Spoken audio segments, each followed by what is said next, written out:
Hey, everybody, and welcome here to another episode of Regular Guy Tales of the Brave. This is not a show that we do a lot of. However, I'd like to be doing more of these. And so today we're going to have a conversation with a very interesting individual, a great friend of mine. We served together. Full disclosure, me and this fella served together. So we do have some history, but hopefully it'll lead to a really good conversation. And so I want to introduce you to none other than Johnny Washington himself, Johnny Wadsworth. Johnny, welcome to Three Clicks Media. It's great to have you here. I'm very glad, and thank you for Thank you. agreeing to do this. My intent, as you know, and I'll let everyone else know who watches, my intent is hopefully that you will come back and be a regular face on the platform. So let's get started. My first Sure. question to you to kick off our conversation is, you served a long time in the military. We will find, I don't know, but we will find out how long.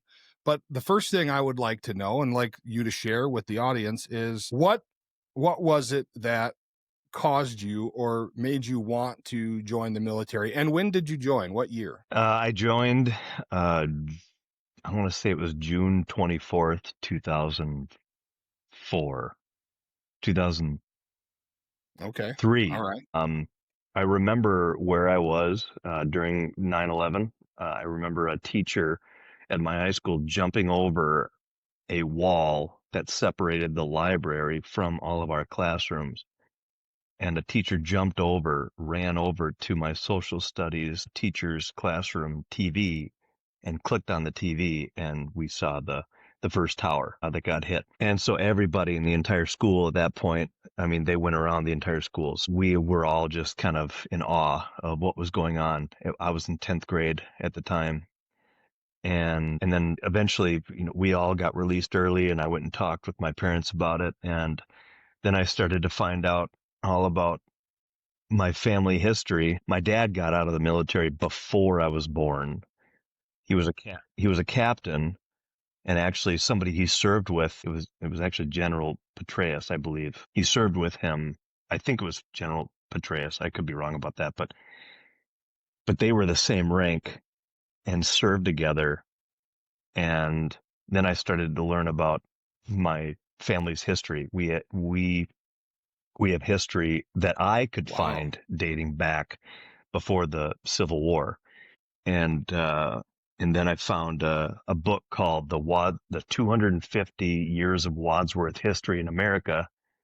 And I think it was written between 1636 and 1886.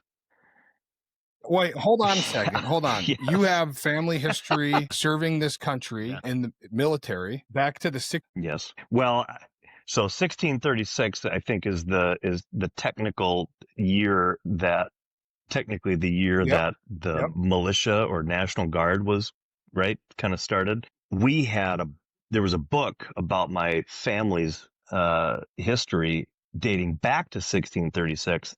I only found physical records of our military records dating back to the Civil War, and I found civilian records dating back to 1040 AD in England. And there's a statue, I think, of General Joseph Wadsworth, I think it is, over near or in Gettysburg. And the book talks about my family helping to found Hartford, Connecticut, and one of 5 families that started I don't know if this is true or not, but according to Google and that book, I think it was one of 5 families who started the rules for baseball back in the day. So there was just a lot of stuff going on back then. So anyway, I read up on all this stuff, and there was a lot of history there. And my dad's dad, there's a plaque on the wall, and I think my dad still has it at his place right now. And he, no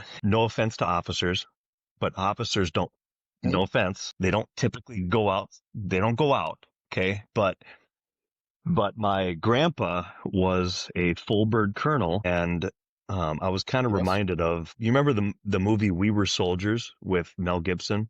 And he was a lieutenant colonel there. My grandpa died I think he died in 78. I want to say he was 55 years old at the time.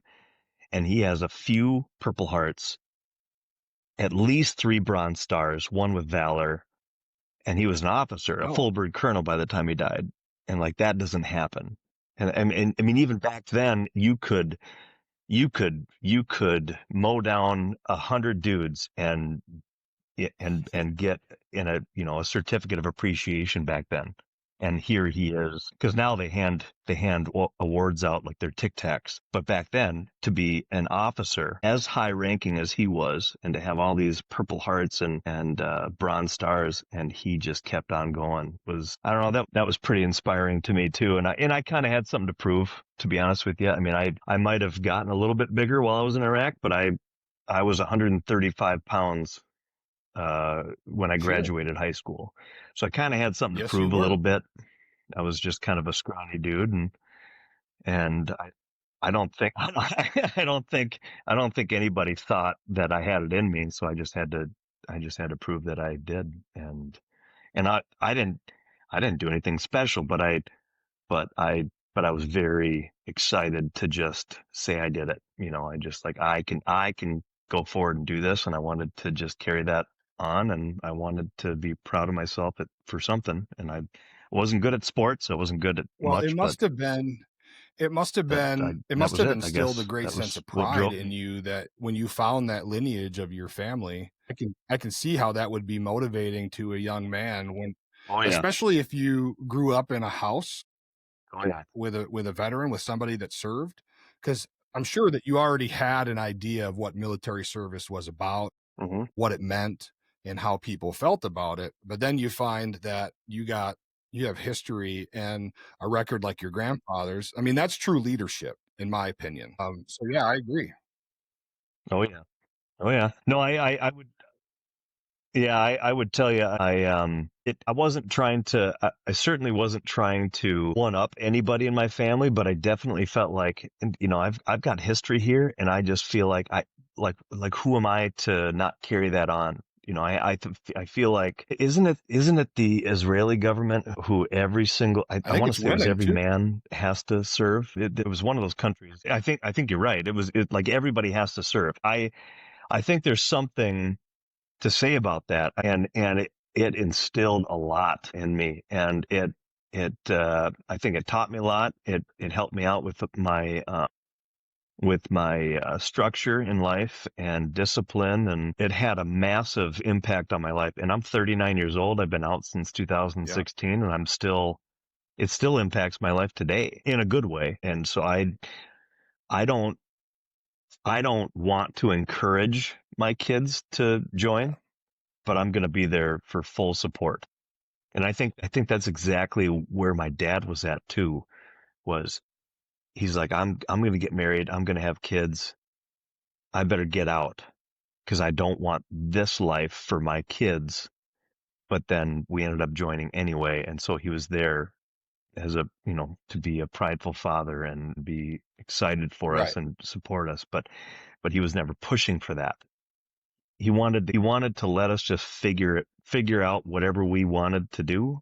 And once we decided this, and he just Well, he didn't step in our way, and and he I was there think, to support us. like my So view I think it worked of out it great. is, I have my son Devin, who will be 21 in February, but I also have three stepsons. Yeah, bro, I'm a grandfather. 21. My granddaughter just turned Where one is a week or two ago. Well, look at, I got gray in where my the hell beard is now. the You time got gray in gone, your man? beard. We're Holy old shit! farts. Yeah, but I You're a might little comb it bit. in. I have more gray in my beard than you do. No one can tell, but just But the like men jam. I always had the stance with our kids that I felt like I served so they didn't have to. Yeah, Like our family's good. But if any of my four sons ever decided, well, you know what, maybe I will join. Maybe I will 1,000%. I will support them. I will guide them. I will lead them the best I can as much as they'll let me. sure. Um, but I think that I think that it Right. instills in families in general a sense of pride, of community, of patriotism. And, like one thing my dad always taught me growing up is no matter what happens, you don't ever forget where you came from. And I think that service, whether it be in the military or any Oh kind yeah. of public service, helps you to realize that your community, where you come from, is important. And it's important to preserve that in our children. So by all means, if they want to, yes, I will Right. support it. I'll help you. I'll guide you. If not, well, it's okay because I did, and we're good. Right. I like that. I like that. It's if it's not necessary for you to do X, Y, and Z, I already did it for you. It's not a big deal. Like, I get where you're coming from there, and I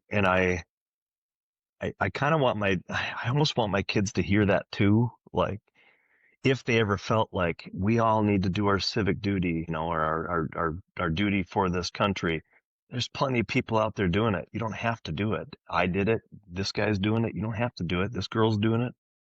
Yeah, for sure. I like that. I like that mentality a little bit. It's not I respect the idea of everybody doing their part, Right. but you don't have to Yeah, like join one the of our military boys to do is your going part to school to either. be a police officer. And at a time in our country where becoming a cop probably isn't the most attractive thing, he's all about it. He's all in it. And his Yeah. stance is, Yeah. well, we need good people to be cops. There's a lot of shitbags that are cops, just like there's a lot of shitbags that are soldiers Right. or doctors or whatever. So he said, so I'm going to be one of the good guys. Okay, great.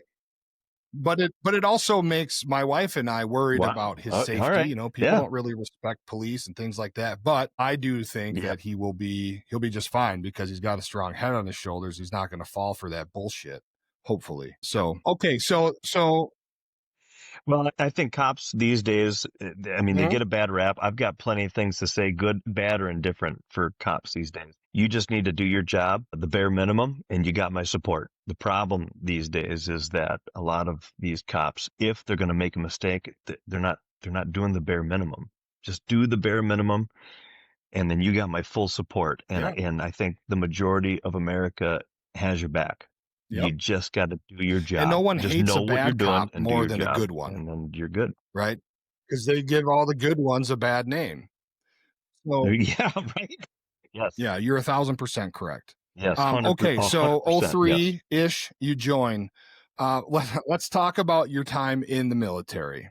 And the question I Yep. usually like to ask people about this part of their service is, if you could leave the world with one thought, one memory, one positive, one negative, whatever it is, one thing that you would like people to know most about your service, the time you served, what would it be? Is it an experience? Is it a view that you now have? Is it a lifestyle that you lead? Because I think, and the reason I ask that is because I think that people who don't really have a good grasp on military service, they know what they see.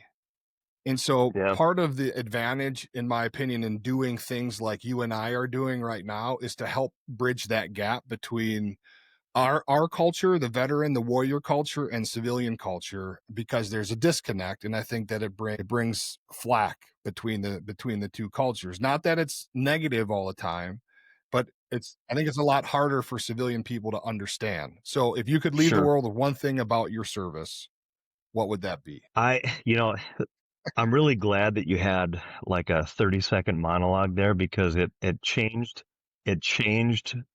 it made my mind go through 84 thoughts. And you asking that question right away, Mm-hmm. I went straight for negative, and it wasn't intentional. And then as you continued talking and I was listening, I just kept letting my mind just settle. And if it was one thought, it would be support your troops, because it wasn't our decision to go anywhere. It wasn't our decision at 2 o'clock in the afternoon to hop in the Humvees, grab a bunch of trucks, and then drive in a specific direction through specific locations, turn around on a specific day, all this jazz. None of that was our decision. But Yep. what our decision was to join. Somebody has to do it, and might as well be a good person. And when I came home on leave in Iraq, I remember, I want to say it was Land, I Georgia. I came through Georgia on leave. But Yeah. But when I was walking through, and that time we were required to be wearing uniforms. And I think they kind of ex-nayed that, years later. But, there was a Hmm. mother who turned her kid's head away from me while I was walking through, and I felt real crappy about that. Like, like I don't need anybody to praise me for anything, but that made me feel horrible. And all I could think about was Yeah. when people told me stories about Vietnam and how not supportive people were. Like all the soldiers were horrible human beings, and there were baby killers and everything else. And sure, back then there might have been some bad apples, and people might have not been doing some great things, but the majority of soldiers were still doing their job, and they weren't sent there because of their choice, and they needed support. And 40 years Right. later, I mean, there's people still not getting the support that they deserve. And um, so I went negative right away, and all I could think of now is just support your soldiers, because they're here for you guys. They're here for the whole country. Hmm. They're not the ones who we don't make the decisions. It's not our choice. But so if you have a problem with the decision makers. Don't have a problem with the people that are the arm. We're the extension. We're just, we're the tool that they're using. Don't have a problem with us. Somebody's got to do it. And I think that us, you, law enforcement, all these other federal agencies, we're just tools used by Agreed. the decision Agreed. makers, and And we deserve it's the support. usually That's when all. I have these conversations either on this show or not, people usually do go right for a negative thing. But also, much like you did, they start with negative thoughts and use that negative to turn it into something positive. So something like supporting your troops because it's not their choice is insightful. And my answer to that always has been Right. that one of the hardest things I've ever had to do in my life was the morning that you and I and all of us got on that bus in Northeast Minneapolis, September 25th of 2005 at like 4:30 in the morning. And I remember that I was sitting in the parking lot Yeah. with my now ex-wife, Yeah. and my son Devin, who was 6 months old at the time, and I was holding him. And somebody knocked on the window, like, "Hey, man, we got to go. What the hell are you doing?" And I had to look at my son and hand him over to his mother. And, like, you don't know what you don't know at the time. Uh, you don't know when you're coming home, although they tell you, yeah, you're going to have leave and blah, blah, blah. Yeah. Well, but when? And so doing that and thinking, well, fuck, man, this might be the last time I kiss and hug and hold and see my son in person. And it was extremely difficult. Uh, but what that Right. experience taught me in the long run is to cherish those times with my family. And so, like, when I can tell people about one thing that I would leave the world about my time during my service, is that, I mean, you made a commitment, first of all, you got to fulfill that. But it made me realize that the time with my son, with my family, with the people that are important to me are extremely important, because you never know whether you're going to combat or whether you're going to go to the bus stop to catch your Right. bus to work in the morning. You never know what's going to happen. So cherish those times. And so, like, you could turn it into positive things, and people usually Yeah. do. So that's good. I remember being in Stillwater, and I won't name the name, but somebody whose retirement party you recently attended, I never Me neither. knew who that guy was really until annual training right before that. And that's when we found out that we were going. And that same guy was with his oldest daughter. I think at the time it was his only daughter. And we were sitting in the armory, and I was in a chair in the back row, and everybody was in there, and there was a bunch of family members, and she was, oh God, this is hard. She was hugging him really Yeah, yeah. tight on his leg. I mean, he's a big boy. You know what I'm talking about. She was hugging him tight and did not want him to go, obviously. Kind of arguably was old enough to understand what was happening, but couldn't maybe comprehend it completely. And I was a single dude with no kids. I actually I talked with the medic that we talked about today, I talked with him today about that exact same thing. It was easy for me. It was still hard, but it was way easy for me. Single dude, 19 years old, coming home at 21, zero obligations, no wife, no girlfriend, no kids, whatever. It wasn't until I had kids and a wife that I realized, like, oh my God, I am actually thankful to be out now, because even a weekend away at my parents' cabin, for example, was not, it didn't feel great. I miss my kids. How am I supposed to do an annual training? How am I supposed to deploy? And here you are with a 6-month-old, and DB's got a 6-year-old at the time or whatever. And how in the world do people function? I don't know how you guys did it. I just don't. I felt completely fine. And it wasn't, like I said, it wasn't until I had kids and I was like, man, I went through nothing compared to Well, it's anybody with I dependents. mean, That was a big awakening for me. it was extremely difficult, and but like I said, one of the things. So, truth be told, I won't talk about it a whole lot on the air. I'll tell you the story off air, but I had a sort of a falling out with my son right before his 18th birthday, and those things came up in the conversation. Not, I mean, that deployment, and of course our second one that we went on, because he was a little bit older. I think he was 4 or 5 at that Right. time. But those things came up, and I never knew that he felt that strongly about it until we had this little blow up in our relationship. And I felt a lot of guilt, man. I felt a whole lot of Sure. guilt. But I always thought to myself during those times and after, that before he came along, I made this commitment. I made the commitment to my nation. I made the commitment to the organization, and I made the commitment to you and everyone else in the unit to show up, do my job, show up on time, even though I really struggle being on time. Always have. Yep. Yep. But I think that's what kind of got me through was, look, man, I made this commitment, and both my mom and my dad growing up always told me times I wanted to quit sporting teams. I wanted to quit this. You started it, you're going to F and finish it. And so that mentality I carried through to that, and it cost me Right. some Right. things, right? It cost me, probably I could certainly have a Mhm. stronger relationship with my son. I could certainly have a strong relationship with a lot of people, but these were the decisions that I made. We made them. And so you got to go and just put your time in and do the best you can. But yeah, it was difficult, man. It really sucked a lot. And that's so. And I'm just thinking about this right now. So you go to war to fight that war, then you come back home to fight another war, and that Keeping other yourself war together. is keeping your family together, keeping yourself together. And Yeah. that can last for 6 months. It can last for 30 years. And that's a lot. That's a lot to ask for people. And again, it goes back to just, hey, you know what? If you just give those people your support. And if I have the support, if I have people who care about me, then hopefully that leads to the motivation to take care of Yeah. my own self and my own family. And then we're good. If I don't have that support, How long it's did you pretty stay easy to in give up for? on that Because after battle. our second deployment, I got promoted into a different unit. And so we never served again after that, together after that.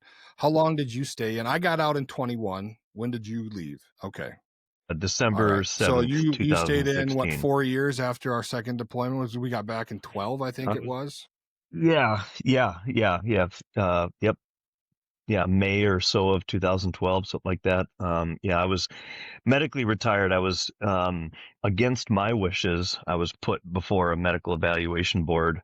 You were probably Was it voluntold to against my begin wishes? I with. guess I'm not 100% positive. Well, yeah, let's just say it involved Congressman Klein's office and a few other people, but I Right. I would have stayed until I was 60 if I had a choice. But I was put through an MEB, and then I was medically retired, um, and then I had to go through all the VA processes and all that jazz, which most of it kind of transferred over. All the records kind of transferred over there, and we went from there. And then I now that was 2016. 2010, I was licensed, or Mm. was going to be licensed, to be a peace officer in Minnesota. I went through skills. I took the post test, and then Weird. they weren't hiring white males at the time. Every one position that was available, there was 250 to 450 applicants, and although 90% or better were white males, they weren't taking white males. So after 36 different applications across the metro, I quit that. I was going to become a lawyer, finished a bachelor's degree while I was working full time as a sheet metal worker, and I had kids, and then I quit that because I realized if I'm a little bit obsessive, anybody who knows me really well, I thought if I became a lawyer, I would obsess too much and I would be a crappy dad. So I stopped that pursuit, and then I just stuck with the sheet metal union, which is fantastic. I mean, union trades are amazing. Every kid should Yeah, learn I to agree. grow up and join a trade at this point, in my opinion. Then they offered me a job as a project manager, and that's what I did ever since. So, yeah, 16, I got out. Well, hold on now. So Like I said, I would love to have if you don't stayed in mind though. talking about it, what caused you to initiate, what caused Yeah, the initiation I of don't. the medical evaluation board? What happened to you? I don't mind talking about it. I mostly don't mind talking about it, but it's gonna not be It's your super story, popular bro. depending on who sees this. But there were there were command policy violations within the organization that I was in, and I exposed those, and I made some mistakes myself. Mm-hmm. And I won't go into detail on either side, but I initiated an inspector general investigation as well as a congressional investigation against the unit I was in.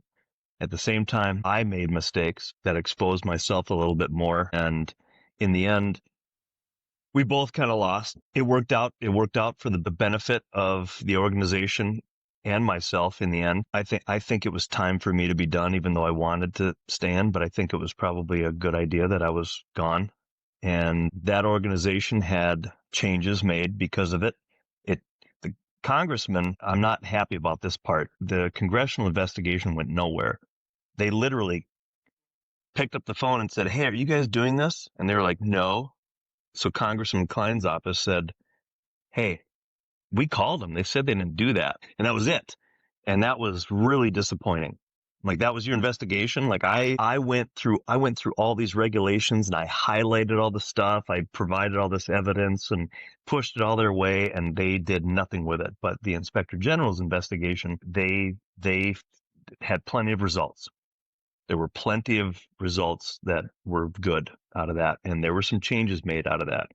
And I won't name this guy's name, but 2 years later, I think it was 2 years later, one of the guys within that organization saw me at Home Depot, and I was in the parking lot, and he walked out and he saw me, and the stuff that was in his hands, they fell out of his hands, and that's what kind of caught my attention. And I look over, and he he was tearing up, and he ran over and gave me a hug, and he Wow. said, "You saved my life." And that was intense for me, because I just thought, maybe that was a giant mistake that I made.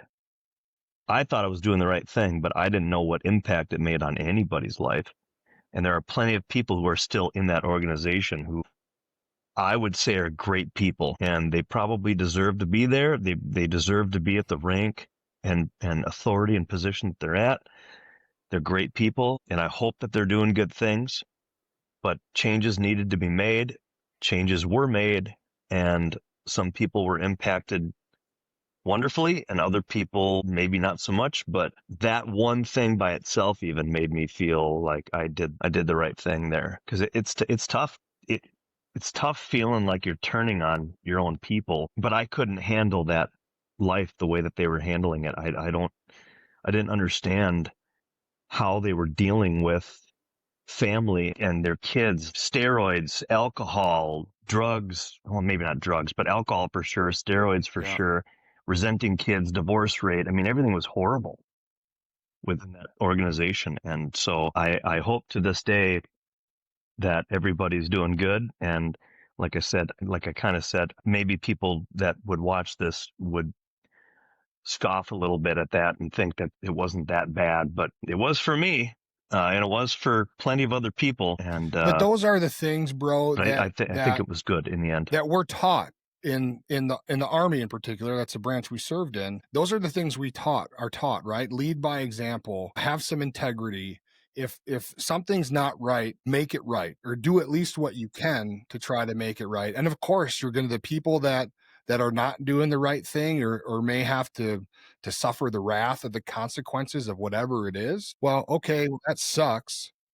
But the sheer Right. fact that a grown man tears up, drops his shit, and gives you a hug and says thank you, that's got to be extremely validating. It was. And out of whatever, we'll say a couple hundred people or more, that might have been one of the only instances that I can recall, but that it really was. And to this day, it still affects me. It still Good. feels really validating, that one thing. I'm sure he's doing great today, and I hope everybody in that organization is doing phenomenal. And I have nothing bad to say about the military or that organization or the state of Minnesota and the National Guard. I think that they're all wonderful, wonderful people. There are bad eggs in there that exist, but I think that it's a selfless thing that we all did, that they are all doing today to be involved in that organization. I have the utmost respect for all of them. And yeah, man. I hope that they're all doing well, great. Listen, bro, I didn't know any of that.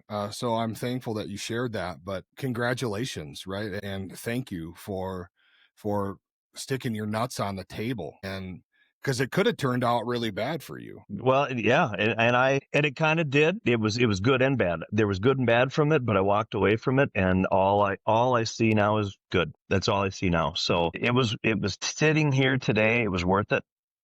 Yeah. Back then, I would have told you it wasn't, because I went through hell dealing with it, but because all that stuff was supposed to be anonymous. It didn't last. It wasn't anonymous for that long. But so it was hell for a bit, but I pushed through, and now everything's good. And like I said, I've got no animosity towards any of those guys, and I hope they're all doing great. Tell us a little bit about what life has been like for you since the military. Because I know, God knows, I've had my struggles and still do. But in my belief, and things that I preach on this platform a lot, and my other platform on Rumble, is that, in my opinion, for the soldiers and the military members that do go forward and are serving, the real battle is getting out. The real battle is coming home. The real battle is trying to understand how you fit yourself back into life that has been moving on without you in our first deployment, we were gone for 2 years, just a little bit under 2 years. And so it was a shock to my system, first of all, to step off that bus on July 21st, 2007, at 11:47 a.m. is what I think we got when we got back to the armory, and seeing my son, who was now 2, and thinking, holy shit, man. I missed the first steps. I missed the first time he used a spoon. I missed his first words. And I've never have had a whole lot of good things to say about my ex-wife, but one positive thing I will say about her is, the second we got off that bus, my son knew exactly who I was, and he didn't shy away. He ran to me with open arms. And so for that, and it wasn't just her, it was my parents and the people close to me that also were influencing him while we were gone. But that was his mom. And so she did that at least. Yeah. And so I always have appreciated that. That's good. That would be the scariest thing for me if I was in your shoes and having kids. And me too. I'm glad that happened for you. Okay, so 16. What's been going down? Because truth be told, for the audience, Johnny and I hadn't seen each other for many years until about 2 months ago at a friend of ours' graduation party. Or not graduation, retire. Maybe it's graduation of sorts, but retirement party. You and I, we really haven't seen each other at all. And I'm gonna backtrack back to that deployment just for a quick little snippet here, just based off of what you said. It was when I came home. No problem. I left at 19. I came home. I'm gonna readjust here. When I came home, so I left at 19. No dependents, no girlfriend, no wife, no nothing, and it was easy for me. And I thought, it wasn't until a few years ago that I realized, after having kids, how difficult it was for all of you guys who had girlfriends or wives or kids or any asset. I had no assets. I had nothing but a bank account and then my parents.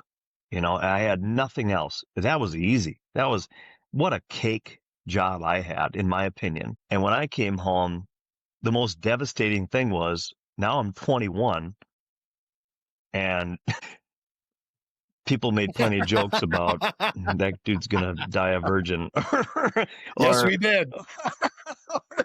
or whatever. Yes, you did. Yeah. Yeah. But I left at 19, came home at 21. I had nothing else but a bank account, no vehicles, no nothing. And naively, if that's a word, I thought I was coming home Mm-hmm. to the same life I had at age 19. Now I'm 21. Granted, again, I didn't have a girlfriend. I didn't have a wife. I didn't have kids, but it was a shock to me. I don't know how, Yeah. because logically speaking, the world moved on 2 years or 23 and a half months or whatever. But naively, I Yep. expected to come home to everything being the same, and it was not. Um, I mean, people in high school who wouldn't give me the time of day were nice to me, and trying to hang out. And family members grew up. My sister grew up. My sisters, I had two at the time, they grew up. My twin brother was overseas with me, so we just kind of grew together, I guess. But my friends, everybody moved on and had girlfriends, boyfriends, kids, whatever. And Yeah. I come home to just a whole different world. And for some reason, I thought I was going to come home to the same one. Of course, I didn't.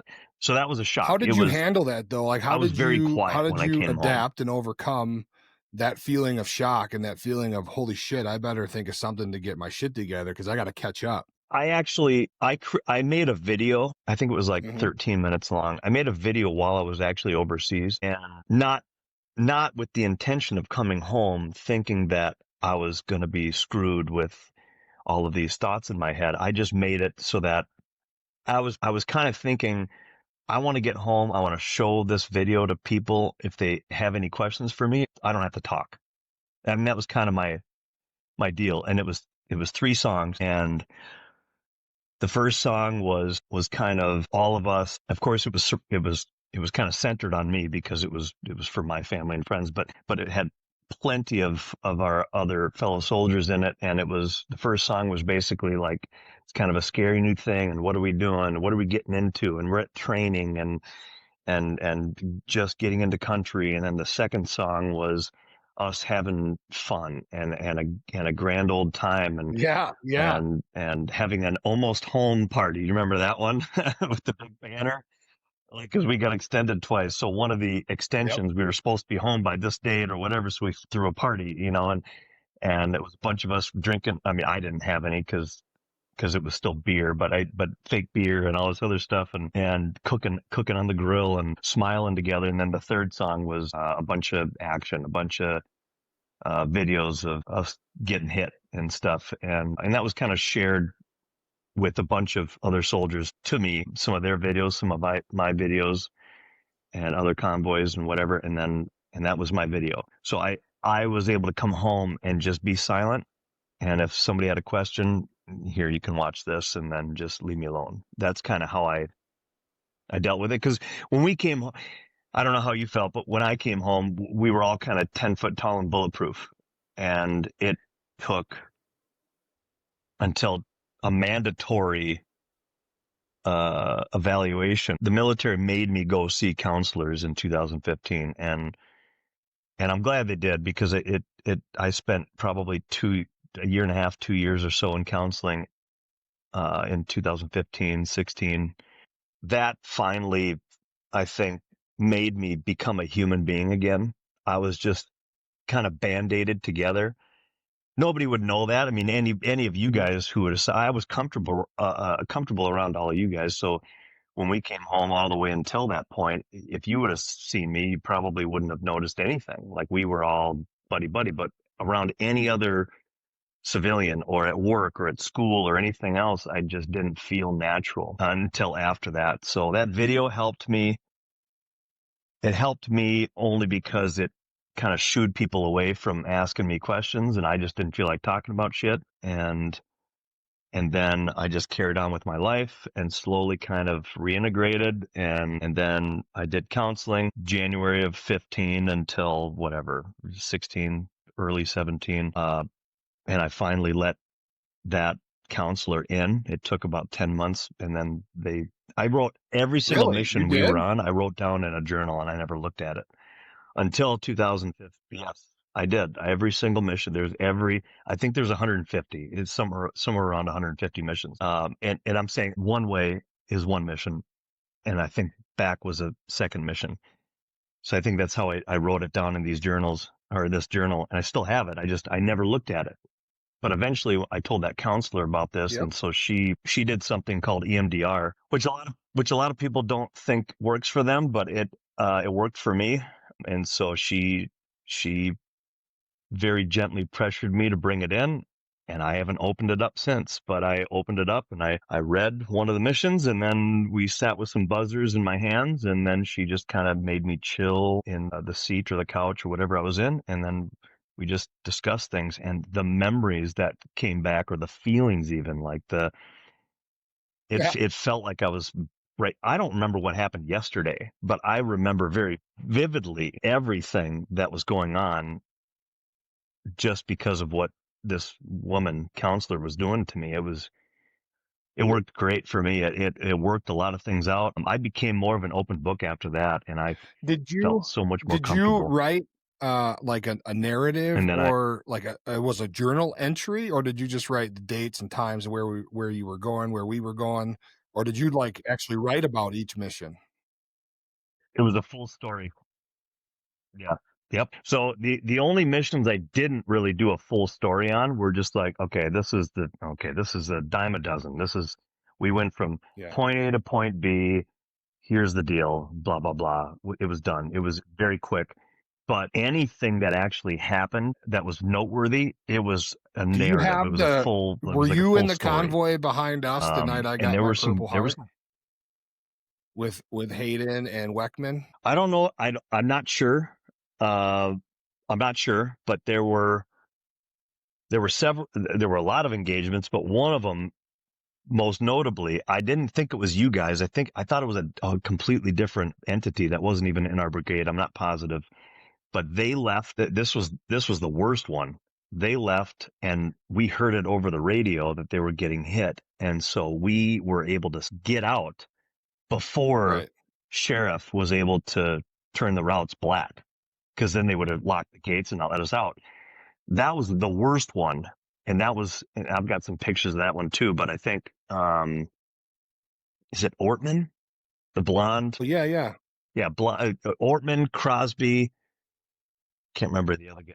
Richter. I think they were all in the same truck at the time. I don't know, but there was a bullet hole right in the Mhm. hood where Ortman was the driver. I think it was Ortman. That that one was the worst attack that I recall.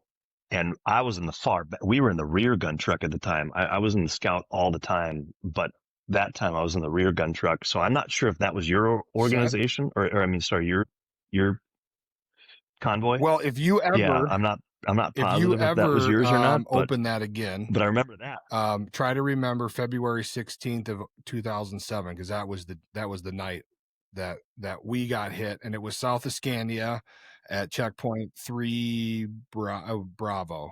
It was 3 or 4 Okay. Bravo. South of Scandia. I mean, I mean, getting hit south of Baghdad is near And it impossible. was a So monster that's a big deal, EFP, obviously. monster. South of Scandia is a big deal because that just and and it doesn't happen. So that must have been a big one. I don't know if I did that one, but I do have the dates and everything. I'll go check that out after we're done here. You might have to shoot me a text with that date. I'll That's go look it sweet up that because you it's did by that, name. man. What an I mean, I've awesome got everything I in wish there. I'll all go of us look would at have it. thought to do that. I think that would have been a good thing for everybody to do. I didn't think about it in the future, like how this would affect me or if it would be beneficial or anything. I just started writing in it. And even though I didn't open it up, aside from the counseling that I was kind of required to do, I'm glad I did it. I think it was valuable. And Yeah.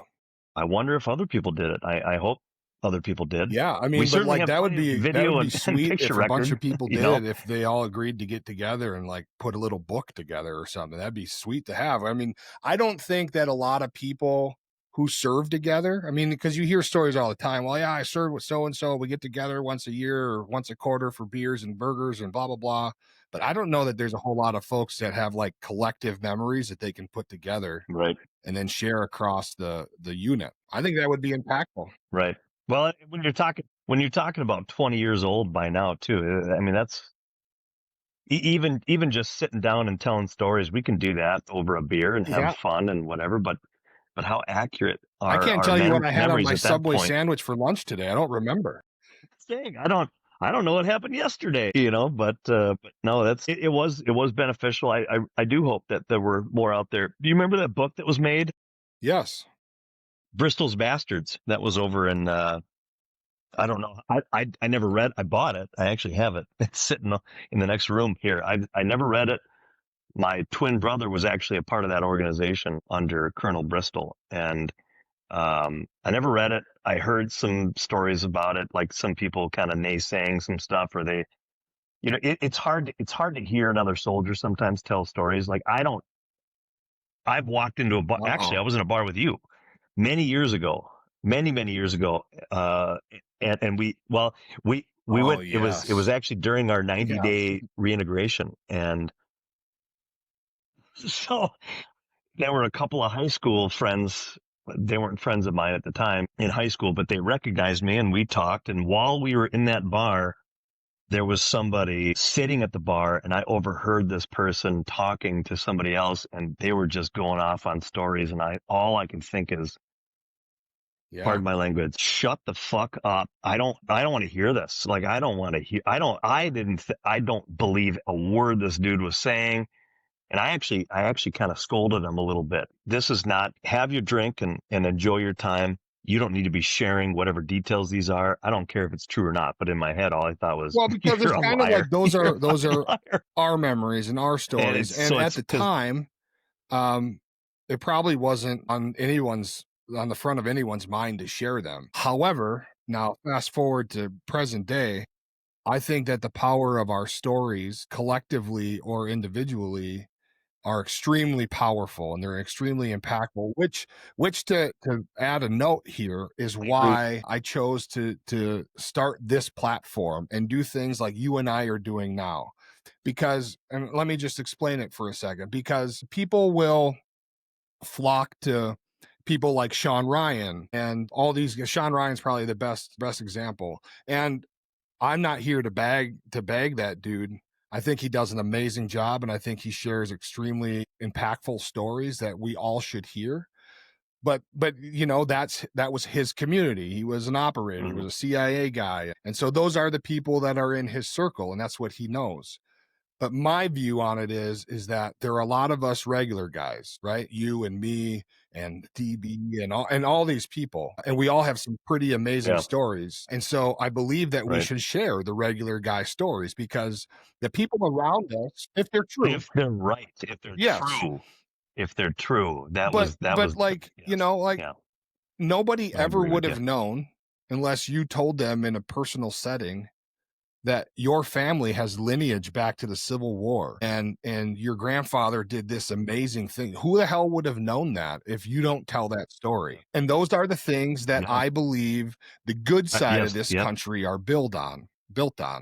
And we need to preserve those and tell those stories and make them available for people who want to, or maybe even people that don't want to hear them. And maybe the folks that don't give a Agreed. shit or don't want to hear them, well, that's too bad. Maybe you should listen anyway. Maybe you owe the veterans, maybe you owe the country, maybe you owe your fellow common American, your neighbor, you owe it to them to understand what happened wherever it was we were at, wherever it was they were at, and take it in, even if you don't like to hear it, because it's reality.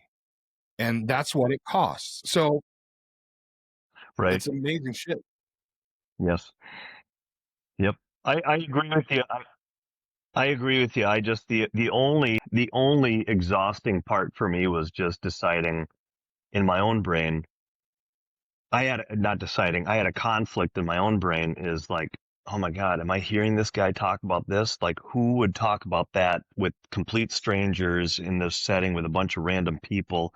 Are you are you embellishing stuff that doesn't exist? Did you overtell something? Did you tell somebody else's story? Is this actual truth? Like, it was really difficult because I didn't do that. I didn't go talk about, but you and I who serve together, or DB or anybody else, like we can go sit in a room, crack open a beer, pop on a show and tell stories because we were all there together and we understood all that stuff, and that's fine. And we know what's real and what's not. That was the biggest conflict for me, is just, I think that you're right. Not I think, I know you're right. Everything like Yeah. that should be shared if it's the truth. But that's the hardest part, is, are people sharing the truth, or are they just embellishing it? In my opinion, in my humble I opinion, think I you're would say right. 90% of the military has never seen combat, but they all embellish it like they Yeah, have. and you're gonna get those, right? I mean, because there are those people that you know, they're out telling stories. They want a free beer or a meal. They want to get laid, or they want to look good in front of their family and friends or whatever. But like in my opinion, that's where things like having some goddamn integrity come in, right? And so if and the point of all this Yeah. is Yeah. like, it doesn't matter what you did. It doesn't matter if you saw combat or not. You have a story to tell.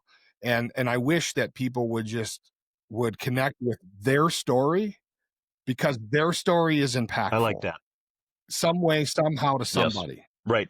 My combat might be this, and special forces might be, I can't even reach the ceiling here, but like all these, Yes. there's plenty of people who have seen far greater incidences than you and I have ever or would ever experience. And it's not a dick measuring competition there, but you're right. This was my experience, whether big or small. Somebody else who sat at a desk for all 24 months, 23 and a half months, that was their experience. It was a It was sacrifice. stressful for them. They were still away from their family. They still had a cartouche round that came in and Yep. blew the windows out of the battalion headquarters, and and and hit shrapnel into our Connex boxes and stuff like that. Those are all still experiences that they all lived, and that's their story. And it's not a dick measuring competition. But you're right, though. I think it needs to be shared, and I think it educates the Yeah, world. And absolutely. there's a And lot of stories out there to just tell. to close it up, but we can move on to the next thing. You mentioned, the people that are admins sitting at a desk, or the supply folks, or the cooks, or anything like that.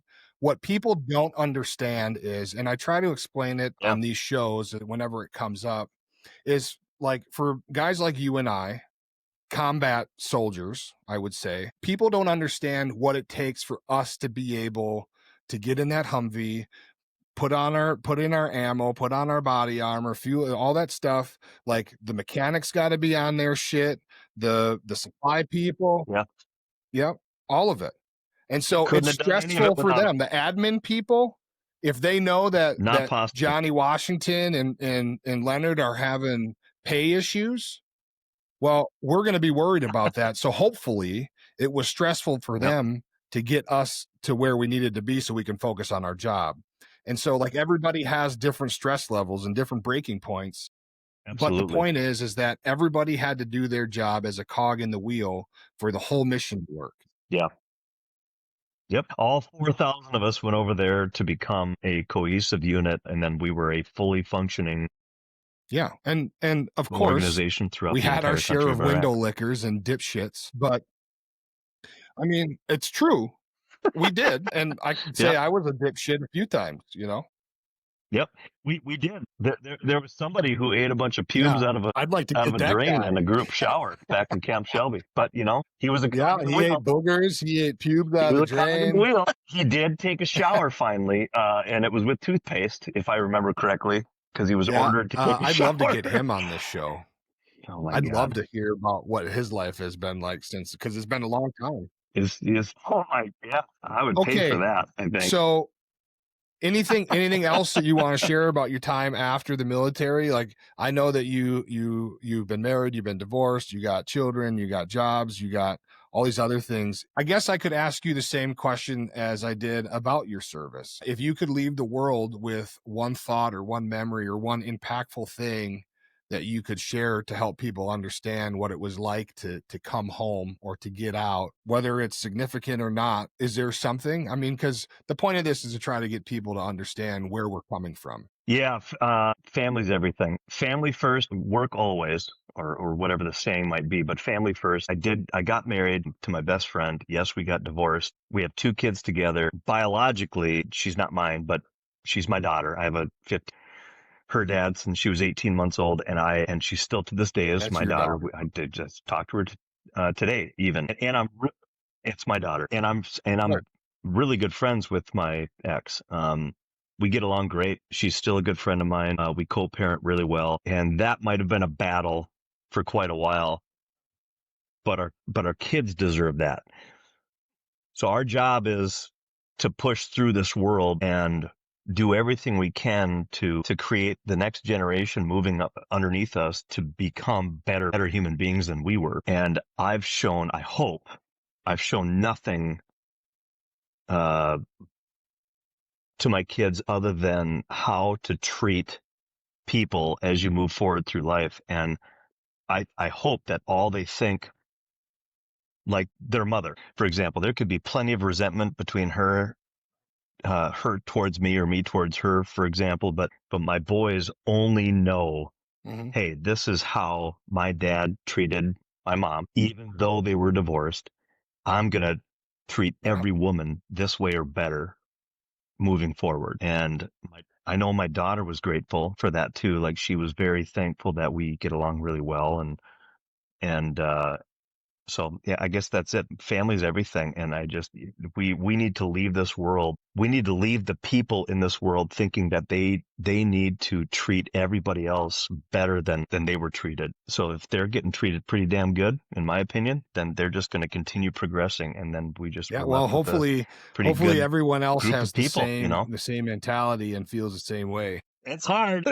I know it's hard. Yeah, when you break up or divorce or whatever, you know what? It was for me. I felt sitting here today. I can tell you, having been through it all, I would tell you it was the easiest thing on the planet. I'd sacrifice everything to make sure that my boys knew that the way I treated their Yeah, mother is a bare minimum, that's and great, they're dude. going to continue moving forward that way. All right. I think that we could probably okay, here's a good one. Here's a good one. All right. If Yeah. you can remember any, Oh God. what is one of the best memories of you and I serving Okay. together that you have? Oh boy. That is okay for I everyone to immediately hear. so that's the catch 22. Most experiences with Leonard. Okay, good. Okay, so I'm not going to name names. Okay, but allegedly there was a smart car that took a shit on another smart car. I don't know what you're talking about. No Okay, names. I didn't name any names. I'll own up to it. It's Okay, been so that was fucking 22 years. I did it. Okay. So now that you brought it up, I have to tell the story. And if I get the story wrong, in the interest of fairness, please correct me. But as I recall, it was an evening outing within the different units at Camp Ripley, which if you don't know and you're watching this, Camp Ripley is in northern Minnesota. It's where the National Guard goes to train. It's a full working military installation, ranges, tanks, guns, aircraft, all that shit. And it was after the duty day. We had spent a long time in the field or doing whatever it was. It was a shitty weekend. I know it was. I remember. No pun intended. And we were drinking.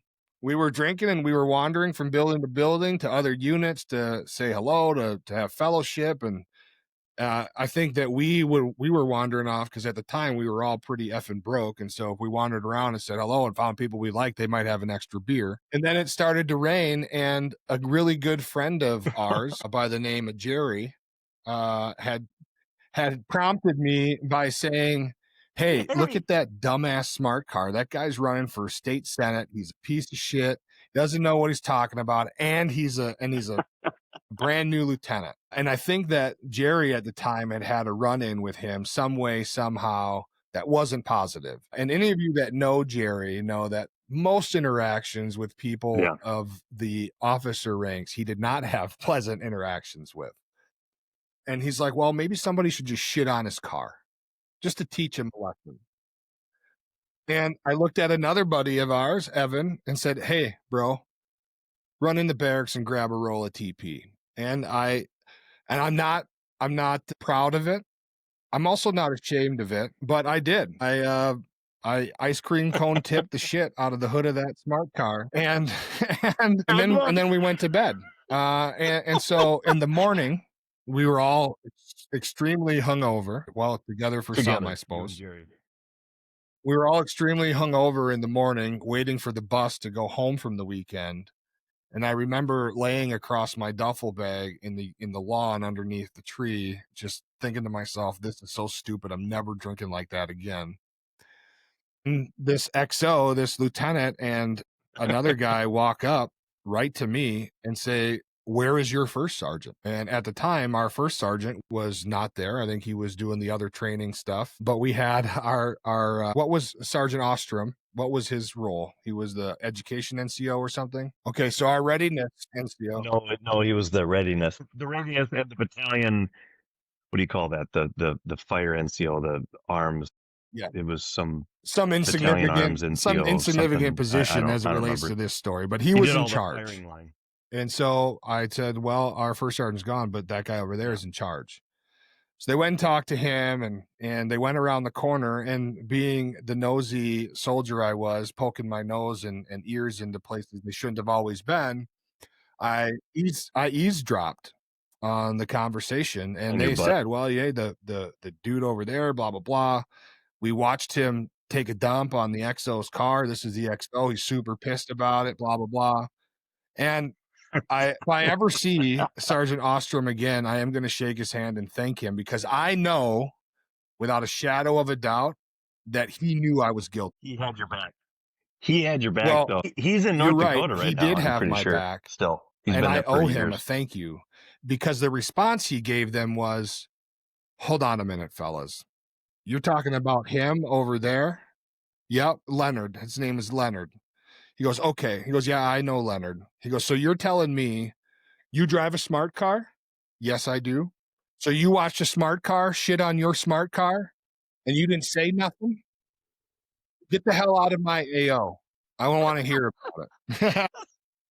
Yes. Yeah. You just watched him. You just and watched that you're an smart car XO and a senior NCO, and you didn't say car, nothing to correct it? Get out of here. Yeah. That's right. And so they walked away with their heads down and Yeah. shaking. And then he came around that corner and he goes, "Leonard, here," like I was a dog. And he said, "Did you do it?" I said, "Sergeant Ostrom, I had a lot to drink last night. I'm not saying I did, but I don't know that I did." And truth be told, full disclosure, I denied the shit out of it until just right now. So, and he said, "You get the hell out of here and don't do it again." And I knew at the time, he knew that I was guilty, but he had my back. I always appreciate it. Yes. I think he was a scout. But he was infantry, just like you. I think he was infantry, just like you. I'm pretty sure he was infantry. He might have been a scout, but he was a Marine also. Shit, I'll bet you're right. Yes, he was, and I didn't mean to belittle whatever that position was. I don't know the name of it. Oh, he was the master he was the gunner. readiness NCO. That was his AGR position, which is what. Yep. That's what it was. Yes, that's what I was looking for. That term, a master gunner, the battalion, right? Battalion or brigade master gunner. Yeah, which is an extremely difficult position to hold, to the best of my knowledge. And anyway, so he got out eventually. But what I wouldn't have been shocked at is if he also would have told that lieutenant, and I thought it was an E7, "You will not wash that shit off that vehicle. You will drive it out of here that way until you get out the gate." That I wouldn't have been shocked if he said that too.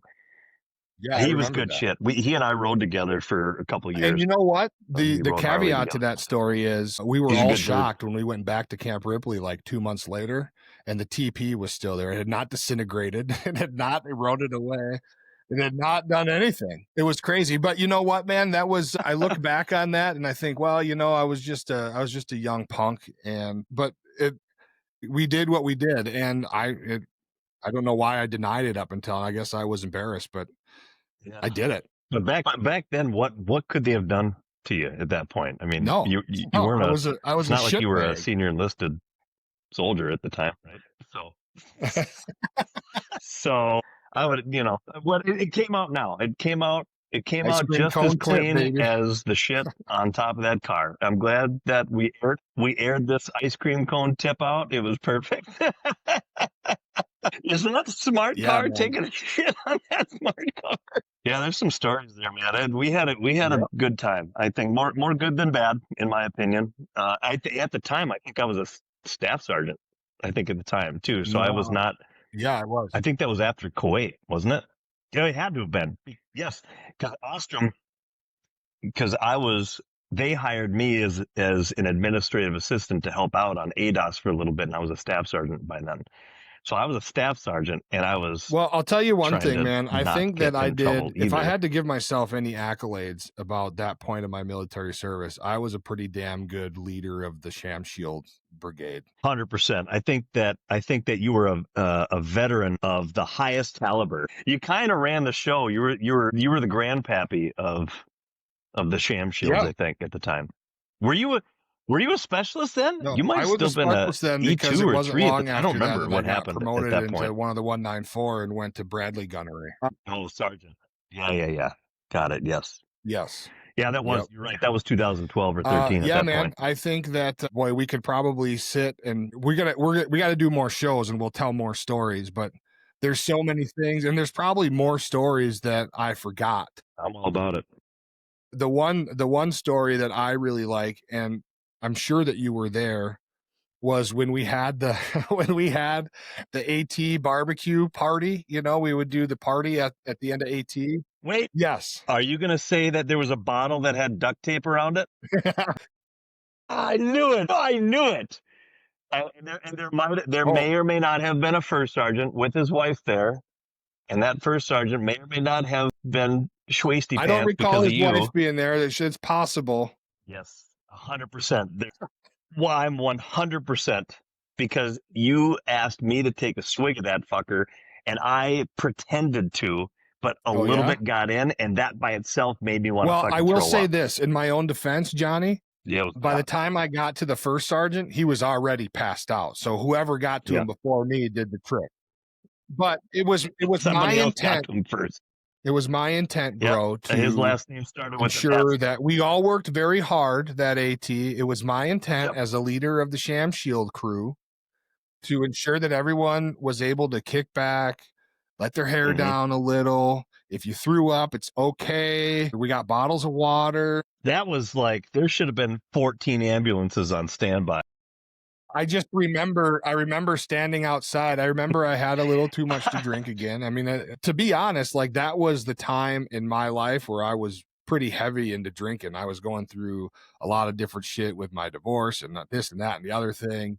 I was doing a lot of self-medicating, but I remember standing outside at like 10 Yeah. o'clock in the evening with the microphone and the karaoke machine, like hyping up the music that was coming up next. And somebody came to me and said, "Hey, the first sergeant wants to see you. He's in the bathroom, hugging the bowl." And I went in there and I said, "Top, you all right, man?" Oh my He's God. like, "Get rid of those bottles. You're not now. Get them out of here." And I was like, "No problem, first sergeant." They were already gone and thrown away because it was like 2 hours prior. He had just been sleeping it off. Yeah. But he had a good time. We all had a good time. Nobody hurt anybody. No one hurt any feelings. There was no drama. We all just had a little bit to drink, had some steak, and then went to bed after, a few beers. That was so funny. You barely started talking, and I already knew exactly where that was going. That was the shit. What was It was that? longer than That that, I was think, wasn't it? 10, 12 years ago. 2013, 14. It was right Might have been. after That our might have second been. deployment. Yeah. Yeah. Yeah, there you go. Yeah, so 12 years ago. Ish. That's crazy. That's so funny. And all I could think about when you were Yeah. talking about Jerry was, the Navy did all the customs Yeah, Sergeant stuff for us. Broker, You already know where that's going? all of the The dude, the Navy dude picked up the fist and did this. It was like, what is this thing? And we're all sitting there in the bleachers laughing at him. Then he pulls out a hard hat. the best thing he ever pulled. The other The attachment. best thing, I don't know if everyone knows about this, and maybe he won't appreciate me sharing it, but I'm sure he doesn't give a shit. Remember we had all the gators and like the little tractors to drive around when we were in Kuwait, and you couldn't ride it unless you had a hard hat on? Well, Yep. Jerry had taken the big floppy Yeah. fake wiener and hot glue gunned it to like a unicorn horn, and was driving around checking light sets, the generator light. But Yes. that's how the Navy guy pulled it out of his bag. That's what I was talking about. He had the fist by itself, and then he pulled the hard hat out with the other attachment on it. And I didn't even know that at the time. And I saw that we're what all you just might sitting there not with know bleachers laughing. is the night he was out driving around checking generator sets, the brigade commander was at like the smoke pit having a cigar, talking to his wife or something on the phone, on a cell phone or a sat phone or something, and saw him. Huh? Dual pistols guy? No. The one who was a garbage man. And so No. then we got a call. We got a call at the EOC at the office. Are any of you out driving a Gator checking light sets? And I said, yeah. I said our squad leader's doing it right now. It's his turn. The guy in charge is driving around with a big floppy wiener on his hard hat. But like these are the things that soldiers do to break up the monotony, right? Like otherwise you're gonna go insane. We built a koi pond. You remember that? Yeah, but and look, and here, 20 years later, we're talking about it and having a grand old time. So, and even all those people who were pissed off back then they do would have a giant laugh about it today. What I wonder is if the guy who drove the smart car ever got elected, and if he did, is he still in the legislature? Oh my God, there was a I want to say he was an S2 lieutenant at the battalion. I actually just saw him like 3 months ago. I'm a project manager now for a commercial construction company, and arguably the biggest in the state, in my opinion.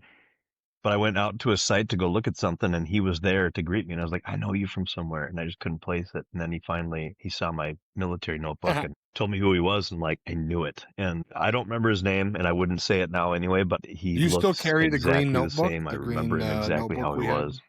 It was crazy. It's the ACU pattern. I have two of them. I bought another one for home and one for work, essentially. But yes, I don't know what it is about that, but I liked the notebook. I liked the size of the pad that was in there and everything else, and I just kept on. Johnny Washington. Yeah. Anything else before we end? That's right. Anything else that you would like to share, add, comments, questions, concerns, critique, anything? Bitches, gripes, pisses, groans, or moans. No, Will you come back? No, this was fun, man. I would love to do this again. Absolutely, I would. I mean, everybody knows me. I can't stop talking. I mean, so next time I'll, be a little bit more professional. Maybe I'll sit at a desk or do something else. But I'm letting my back rest in a crappy old chair of mine, and it was a. All right. Well, it was a good. I loved it. This was perfect. We're gonna end the show here, folks. If you like what we're doing here, please consider a like, comment, subscribe, and hit the bell so you're notified. Whatever it is, we really appreciate the help. 3 Clicks Media is trying to do a lot of different things. We have a nonprofit. We're trying to raise money to help veterans in our community. And so this platform is part of that. And we are working to monetize our channel so we can have passive income to the organization and do great things for veterans. And so if you would consider liking, subscribing, and all those things, we would really appreciate it. Also, if you have any critique or I'm sure that people are going to want to tell me I'm a big shitbag for pooping on a car, but understand I was 27 years old or 26 years old at the time, even though that's not an excuse. I've grown a lot. I've grown up a lot. So that'll about do it for us. We'll see you next time. Johnny, thank you so much for your time and be willing to share your story. It's good. It's impactful, man. I appreciate you. Thanks for having me. Absolutely, man. We hope to have you back very soon. Thanks for asking. Folks, we'll see you again next time. Take care and good night.